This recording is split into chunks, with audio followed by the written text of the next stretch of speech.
Meus irmãos, minhas irmãs, sejam todos abençoados com a paz do Senhor. Sejam todos abençoados com a paz do Senhor. Bom estarmos na casa do Senhor, nosso Deus. Por gentileza, abra sua Bíblia comigo. Livro de Cantares de Salomão, o Cântico dos Cânticos, capítulo 4, versículo de número 9. Cantares de Salomão, capítulo de número 4, versículo de número 9. Contra o texto, diga amém. Diz assim a versão que tem em mãos: Tiraste-me o coração, minha irmã, noiva minha.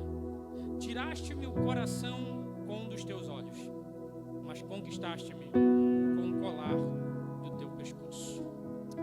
Pai, nós bendizemos o teu nome essa noite. Obrigado pela tua presença que está nesse lugar. A nossa alma está grata, pois já percebemos o Senhor em nosso meio. Deus, obrigado porque tu ainda te moves e ainda te manifestas. Nesta noite, fala conosco tudo que precisa ser dito, tudo que precisa ser falado, da maneira que o Senhor achar melhor falar.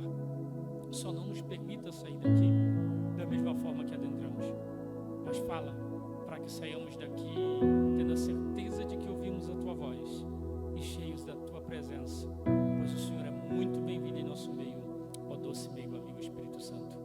Fica conosco essa noite, em nome de Jesus de Nazaré. Amém. Tome seu assento.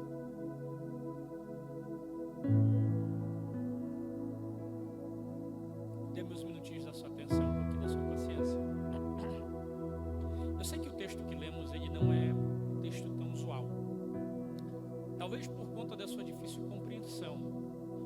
Há uns meses atrás eu já ministrei aqui sobre o capítulo 5. E hoje Deus trouxera ao meu coração o final do capítulo 4 do livro de Cantares de Salomão. O livro de Cantares de Salomão, o Cântico dos Cânticos, é um livro poético, alegórico e também profético. Salomão, ele é uma simbologia do próprio Cristo. O sulamita é uma simbologia de nós, da noiva do Cordeiro. O sulamita é o tipo de mulher que chama a atenção do grande rei Salomão, do sábio e grande rei Salomão. Se existe uma verdade neste texto, a verdade é que nem tudo é aquilo que parece, e que nem tudo aquilo que te chama a atenção do teu Deus, chama a atenção do nosso Deus. Então permita-me começar. Davi partiu para a eternidade. Israel estava sem um rei numa ótica humana. Todavia, no findar da vida, Davi preparou Salomão para assumir o trono em seu lugar. Salomão ascende o trono e qualquer outro rei que se preze faria uma festa, pois ele está diante de uma nação de mais de 8 milhões de pessoas naquele momento. Salomão tem uma atitude interessante de ser citada. Ele não faz festa, ele não faz um convite para inúmeras pessoas, pelo contrário, ele pede para ficar sozinho. Quando todos saem do palácio, ele desce as escadarias, pega seu cavalo, vai até os rebanhos reais e diz: viu, eu preciso que você prepare para mim 100 animais. Pega aí 10 ovelhas, pega aí 100 ovelhas, 100 bois, pega aí 100 camelos, 100 disso, 100 daquilo, até completar 1000. E se o responsável perguntasse: para que o senhor quer? E a resposta seria uma só: eu vou oferecer uma oferta de sacrifício e gratidão ao Senhor nosso Deus. O sacrifício é preparado, ele então leva para a tenda da congregação, posto que ainda não havia o templo ainda não havia sido construído. Ele chama o sumo sacerdote e diz: sumo sacerdote, Deus colocou no meu coração, ou melhor, meu coração está desejoso de adorar ao Senhor nosso Deus, e eu quero adorá-lo como oferta de sacrifício. Eu imagino o sacerdote dizendo: pois não, pode trazer, eu ofereço agora. E eu imagino Salomão dizendo: não, o senhor vai ter que abrir caminho, porque não é uma ofertazinha, não é uma oferta qualquer, é uma oferta diferente. O que você vai sacrificar? 1000 animais. Imagina o sumo sacerdote olhando para Salomão, tomando susto, que ninguém na história da Bíblia nunca havia feito isso, mas Salomão está convicto, ele vai fazer para Deus aquilo que ninguém nunca havia feito. O sumo sacerdote separa então, são 10 sacrifícios de 100 animais. Imagina, ele queima os primeiros 100 animais e o cheiro vai subindo como incenso suave às narinas do Senhor. Será que você consegue imaginar Deus aspirando o cheiro desses primeiros 100 sacrifícios? E Deus ainda nem terminou de aspirar os primeiros 100, já vem subindo o segundo sacrifício de mais 100, o terceiro de mais 100, o quarto, o quinto, o sexto, o sétimo, o oitavo, o nono, o 10º sacrifício. São 1000 chama a atenção de Deus. Eu fico imaginando o coração de Deus saltitante, meio que fora do compasso, e Deus pensando, esse camarada tem algo diferente. E se os anjos nos céus perguntassem, por que o Senhor está dando tanta atenção para ele? Eu imagino que a resposta de Deus seria, é que ele está fazendo por mim aquilo que ninguém nunca havia feito. O texto bíblico então diz que Salomão vai para o palácio e ele vai deitar-se.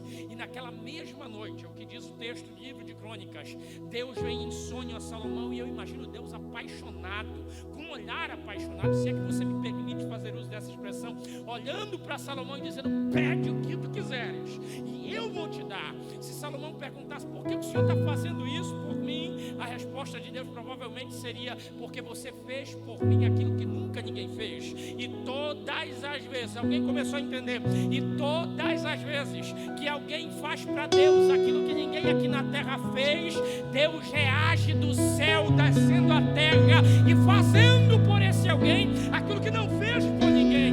Você nunca mais vai ver na Bíblia Deus se revelar a alguém e dizer, pede o que tu quiseres que eu te darei. Isso Deus só faz para Salomão. Salomão poderia ter dito, me dá fama, me dá ouro, me dá glória, me dá riqueza, me dá tudo, mas eu gosto de brincar que ele pegou Deus pelo pé, pastor Valdemar, e disse assim, me dá sabedoria. Por quê? Porque quando ele pede sabedoria, evangelista Nivaldo, ele está englobando todo o pacote. Porque se Deus dá sabedoria, ele sabe administrar o que tem. Se ele sabe administrar, ele vai multiplicar. Se Deus dá sabedoria, ele sabe governar. Se sabe governar, vai fazer o povo prosperar, vai trazer paz. Deus agora então concede o desejo de Salomão. Salomão ascende ao trono e ele vai ser o segundo maior rei da história de Israel, posto que o primeiro é Davi. Agora, enquanto ele ascende ao trono, ele vai casar-se, vai formar algumas alianças bélicas, políticas, vai formar algumas alianças financeiras, até que um dia ele toma uma atitude. O que, pastor? Um dia ele decide descer até os vinhedos do rei. A história de Israel vai nos dizer que desde os tempos do rei Saul, vinhedos foram plantados para que o rei pudesse deliciar-se com as uvas. Já vista que, segundo a história, uva não era uma fruta qualquer. Uva era a fruta que os reis mais comiam. Uva era a fruta que os reis mais consumiam. Logo, para os hebreus, as uvas eram frutas reais. Por isso, os vinhedos eram espalhados pela nação de Israel. Já vista que uva tem um tempo determinado para brotar. A história então vai dizer que ele decide, ele propõe no seu coração descer até o vinhedo. Aqui tem uma questão interessante, sabe qual? É que Davi desceu aos vinhedos reais uma única vez, Saul desceu 2 vezes, então não era algo tão típico de descer. Em 40 anos de reinado, Saul desceu uma vez, Saul desceu 2 vezes, Davi desceu apenas uma vez. Agora Salomão propôs no seu coração descer até os vinhedos, mas ele não vai descer como rei. A história conta que ele não pega um alazão, ele pega um pangarézinho, um cavalo qualquer. Ele pega um cavalo que não tem raça, um cavalo que era desprezado. Ele tira a roupa de rei, põe a roupa de um plebeu, de um camponês, monta no seu cavalo e vai descer até os vinhedos reais. Lá nos vinhedos tem alguém interessante, alguém a quem a Bíblia chama de Sulamita. Sulamita não é nome próprio. Sulamita faz referência ao local onde ela nasceu, Sulém, que fica próximo de Sunem. Eu já falei isso para os irmãos.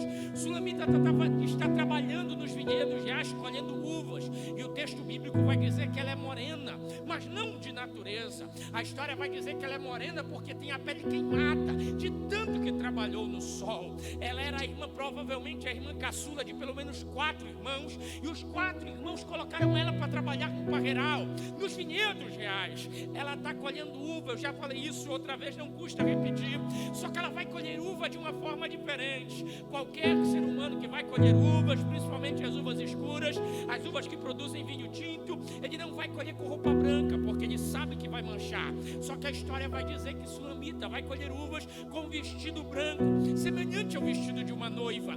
Isso chama atenção por natureza, porque para trabalhar vestida de branco no parreiral, no vinhedo, como você queira chamar, você tem que ter um cuidado extraordinário para não manchar sua roupa, para não manchar sua veste. Quem olhava para ela dizia, você é louca, isso aí vai sujar. Mas ao findar do dia, ao findar de cada dia de trabalho, a roupa dela permanecia alva como a neve. Não entendi, pastor. Ela até trabalhava no vinhedo, via todo mundo se manchar com as uvas esmagadas, mas a roupa permanecia alva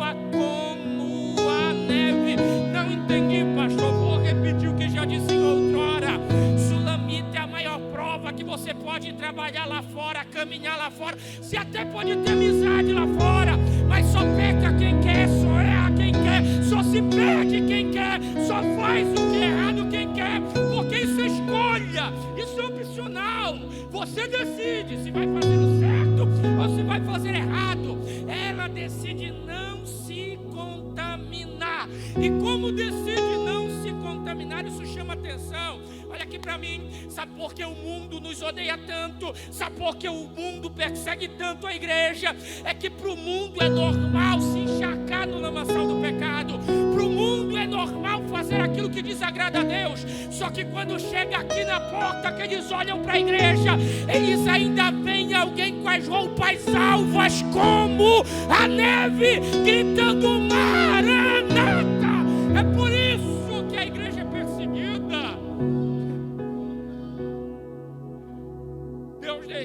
Deus deixou escrito na sua palavra: em todo o tempo sejam alvas as tuas vestes, e jamais falte o azeite sobre a tua cabeça.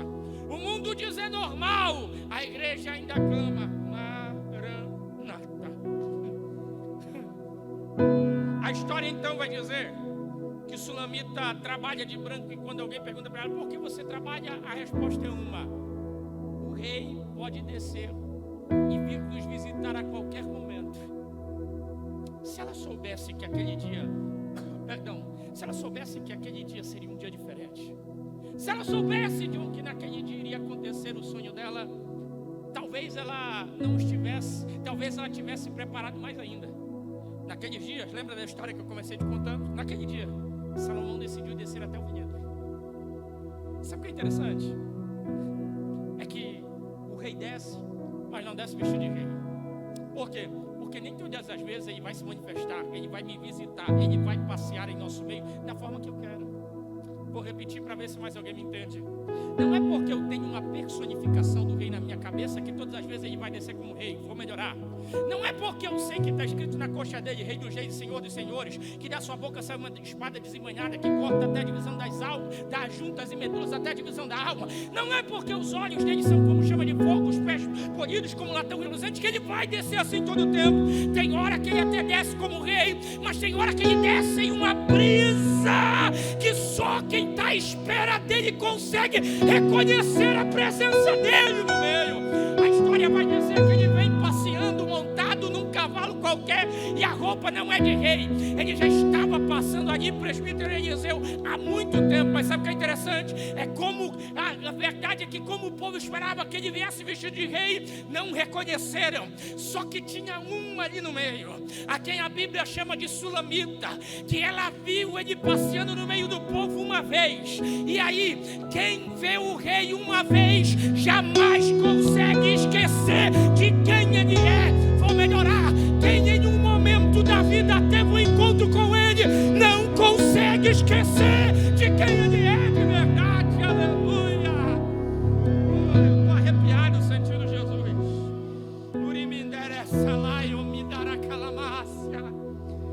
Você só está aqui essa noite porque um dia você olhou para ele.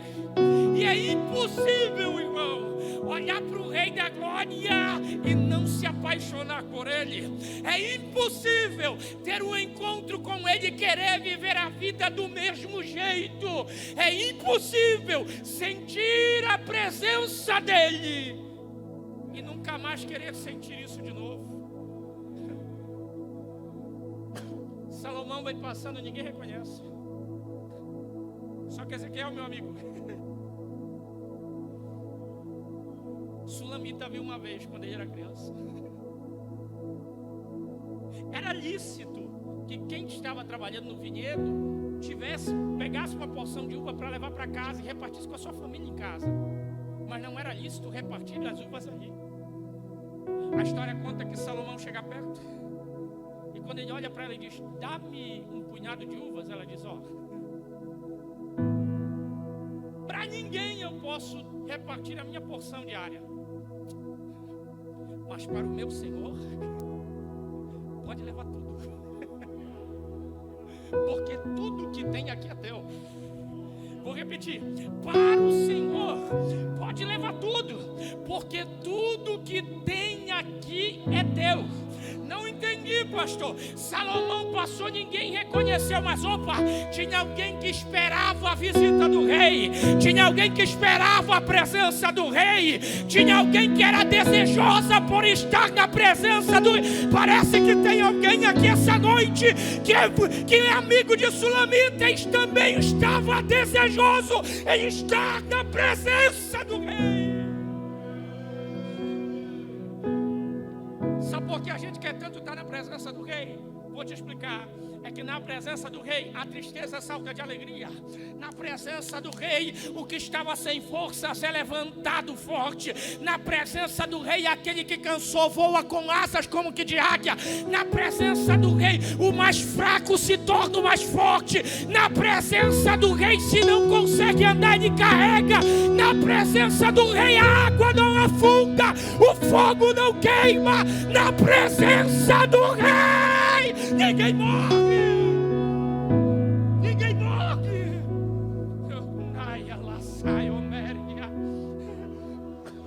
Eu estou sentindo a presença do rei. Maracalamai.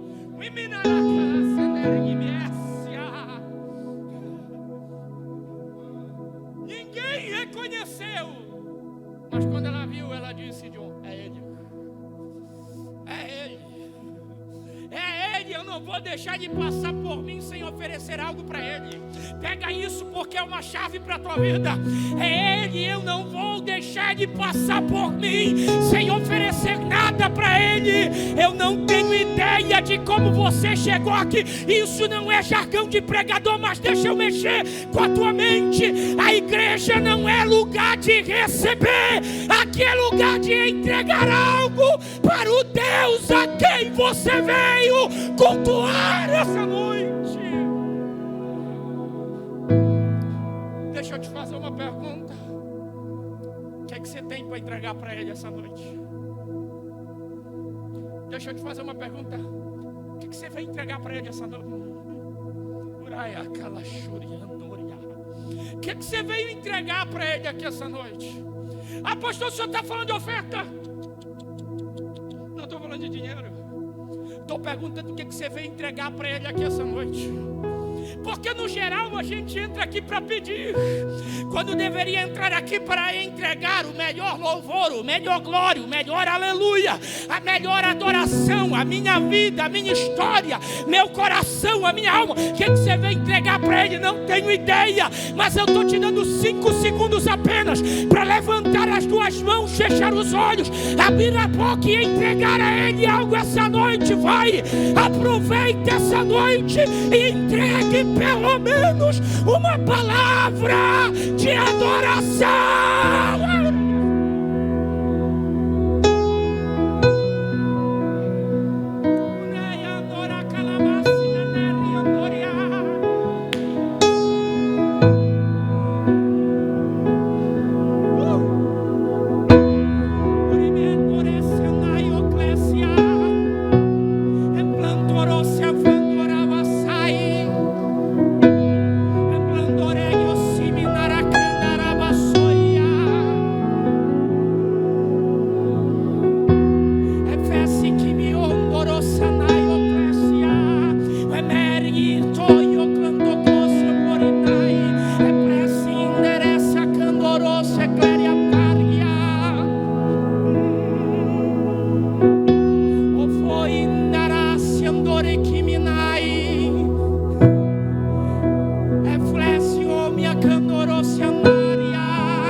Que é isso?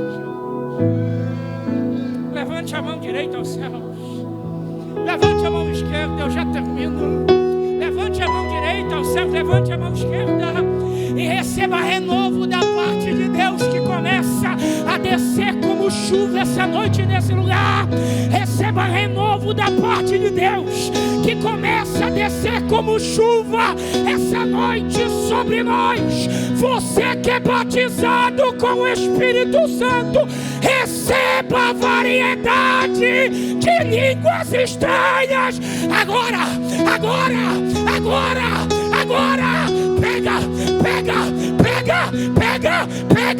pega, receba.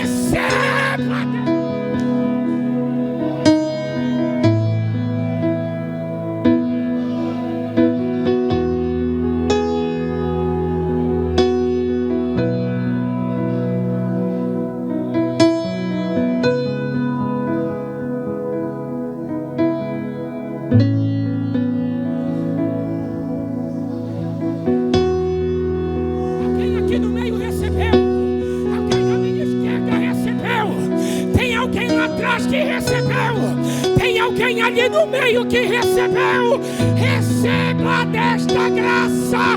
Nós ainda somos a Assembleia de Deus, nós ainda somos o povo do Pentecostes.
Assim diz o Senhor desta casa: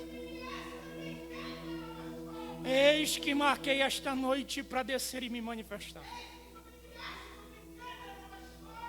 porque eu conheço a necessidade da minha obra,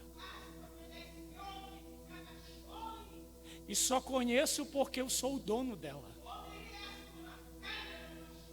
Os homens pensam que podem fazer do seu jeito, mas eu ainda sou o Senhor. E ai daquele que se levantar contra a minha obra e o meu agir, porque grande será o preço daquele que se levantar. Porque diferente dos que alguns pensam, eu só estou alinhando as coisas desta casa. Acham que podem mandar no meu anjo, mas quem manda no anjo desta casa sou eu. Eles têm pensado que eu não tenho visto e ouvido os encontros que têm feito na surdina. Mas eis que eu digo a todos vocês essa noite: ai daqueles que se levantarem contra os meus servos, porque diferente do que vocês pensam, quem trouxe cada um deles para cá foi eu. E ai daquele que se levantar contra um deles, grande será o preço que pagará, porque eu tenho cuidado de cada um deles. Eu sou o Deus que cuida do Anivaldo, eu sou o Deus que cuida do Elias, eu sou o Deus que cuida do Valdemar. E ao contrário do que muita gente tem dito, ele tem um grande valor diante de mim. Foi eu que tirei ele do campo, Foi eu que coloquei ele na posição que está.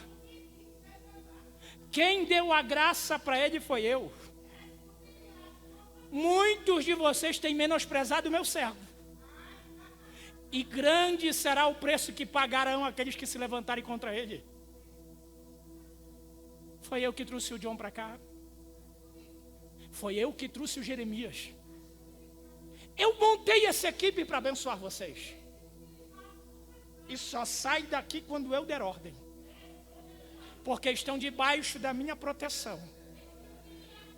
E eu tenho cuidado de cada um deles. Eu estou falando para vocês 4 esta noite. Vocês estão debaixo dos meus cuidados. E eu sustentarei a vós, enquanto vós estiveres na minha presença. Mas já adianto para vocês, o tempo de aprender do lado do meu filho não será tão longo. Porque muitas vezes desprezaram a cada um de vocês. Duvidaram da capacidade de vocês. O que eles não entenderam é que quem escolheu foi eu. E eu sou o Deus que capacita cada um daqueles que eu escolho. Coloquei vocês do lado do meu ungido para aprender com ele. Mas eu tenho um povo para cada um de vocês, diz o Senhor. Não se preocupem, porque assim como cuidei até hoje, vou continuar cuidando, diz o Senhor.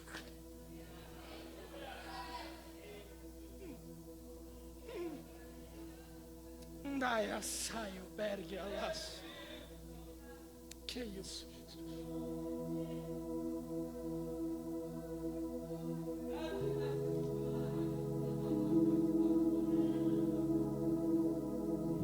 Eu estou de olhos abertos. E de olhos abertos, meu pastor Valdemar, eu estou vendo como águas cristalinas que começam a descer sobre o altar. E do altar começam a encher esta casa. Uraio kelesse andora bai kelei. O ibixtik panturginassi andori kelessia. Urimindara calamai obergi andori apassia. O enere kelesse anduri iminesse andoi. O amari amacalabassia. Jesus está convidando alguém essa noite dizendo: vem, vem, vem, vem, vem, vem, vem. É noite de mergulhar mais profundo, é noite de ter novas experiências, é noite de receber algo novo, é noite de viver algo novo. Receba desta graça que desce sobre nós. Se eu fosse você, eu aproveitava essa noite e saía daqui cheio, cheio, cheio, cheio, cheio, cheio.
Quarta-feira da semana passada eu tenho acompanhado a Universidade de Asbury, nos Estados Unidos.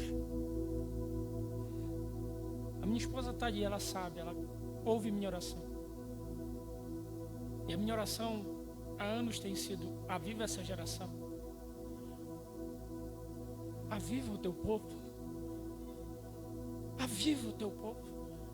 Eu não sei se tem acompanhado as redes sociais, mas quarta-feira passada começou um culto na Universidade de Asbury. Eu vou encerrar agora, não vou conseguir encerrar essa mensagem. Mas eu vou encerrar aqui, eu vou chegar em casa e eu vou continuar assistindo o culto. Qual culto? Lá começou quarta, até hoje não parou. Como assim, pastor? Mais de 5.000 pessoas já passaram por lá em uma semana. E sabe o que é interessante? Com muito respeito eu vou te dizer isso. A gente levanta a mão, clama e diz: Senhor, aviva a tua obra. Mas se o culto passa 5 minutos, você levanta e vai para casa. Eu imagino Jesus olhando para nós dizendo: hipócritas, vocês têm pressa de sair da minha presença, mas vocês não abrem mão de serem abençoados.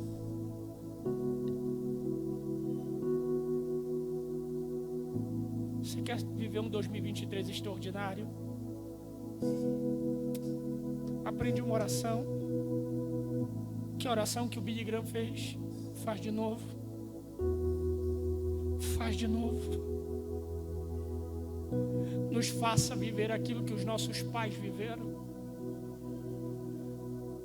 Faz quanto tempo que você não vê um milagre aqui dentro?